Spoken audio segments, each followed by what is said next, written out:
Loveland, to me, it's a place where I feel like you can just be yourself.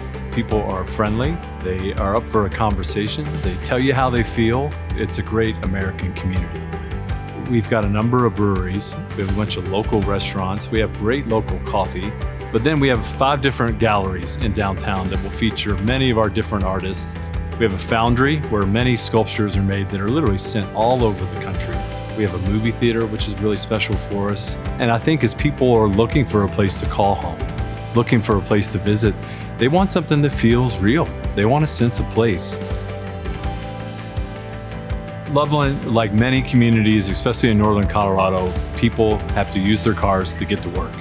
That's just the nature of our community today. But a train, I think, opens up a whole other world of ways that people can get around. We have great biking trails.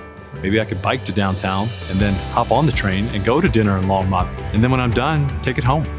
But it would be a totally different experience to add that rail dynamic and just a lot easier. I think it would be more fun too. And so I think it's not only going to connect communities, but the accessibility in a way that without having to use a car is going to connect people in many ways that I don't think we've even thought of yet. And that to me is very exciting.